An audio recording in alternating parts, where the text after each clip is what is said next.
सुनसान हवेली का रहस्य। राहुल, समीर, काव्या और अजय बचपन के दोस्त थे। रोमांच की तलाश में वे अक्सर नई जगहों की खोज करते थे।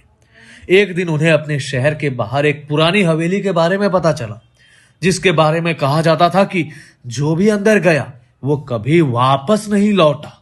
राहुल ने हंसते हुए कहा, अरे ये सब कहानियां हैं, हमें खुद जाकर देखना चाहिए। बाकी दोस्त थोड़ा डरे हुए थे, लेकिन आखिरकार सभी तैयार हो गए। रात 11 बजे चारों दोस्त पुरानी हवेली के सामने खड़े थे। दरवाजा टूटा फूटा था और अंदर घना अंधेरा था। समीर ने टॉर्च जलाकर देखा। हवा में धूल उड़ रही थी और हल्की हल्की सरसराहट सुनाई दे रही थी। जैसे ही वे अंदर गए, दरवाजा अचानक धड़ाम से अपने आप बंद हो गया।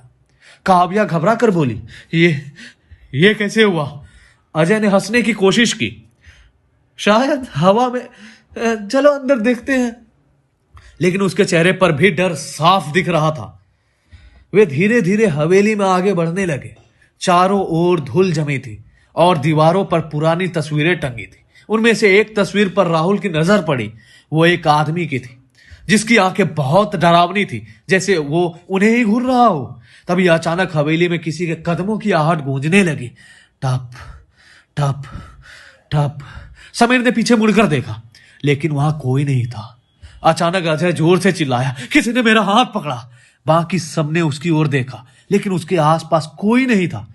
अब सभी का दिल तेजी से धड़कने लगा।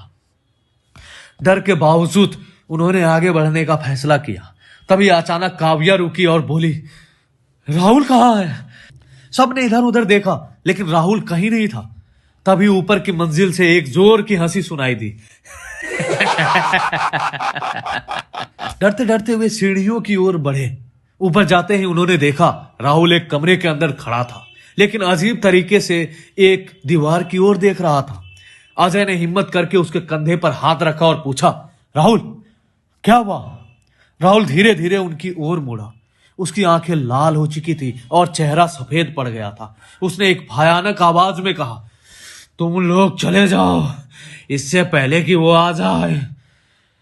कौन? काव्या ने कांपते हुए पूछा। राहुल के होंठ कांपे और उसने कांपती आवाज में कहा, ये हवेली जिंदा है। इतना सुनते ही सभी की हालत खराब हो गई। उन्होंने राहुल का हाथ पकड़ा और दरवाजे की ओर दौड़ पड़े, लेकिन जैसे ही उन्होंने दरवाजा खोलना चाहा, वो बंद हो चुका था। तभी हवेली के दीवारों से खून टपकने लगा और किसी अनदेखा शक्ति ने समीर को पकड़ लिया। बचाओ! समीर जोर से चीखा। राहुल, जो अभी भी अजीब हालत में था, धीरे से बोला, केवल घंटी बजाने से हम बच सकते हैं।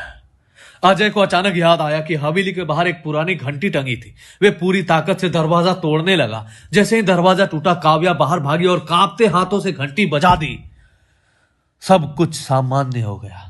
घंटी बजते ही हवेली में अचानक सन्नाटा छा गया। समीर नीचे गिर पड़ा। राहुल की लाल आंखें फिर से सामान्य हो गई और हवेली का डरावना माहौल अचानक शांत हो गया। चारों दोस्त तेजी से वहां से भागे और बिना पीछे देखे घर पहुंचे। अगले दिन जब उन्होंने उस हवेली के बारे में जानकारी ली, तो पता चला कि वहां सालों पहले एक तांत्रिक काला जादू करता था। उसके मरने के बाद भी उसकी आत्मा वहां फंसी रही और जो भी अंदर जाता वो वापस नहीं आ पाता। पर वे बचे कैसे? शायद उस घंटी में कोई शक्ति थी, या शायद कोई और रहस्य था जो अब भी उस हवेली में छुपा था। क्या आप कभी ऐसी जगह जाना चाहेंगे?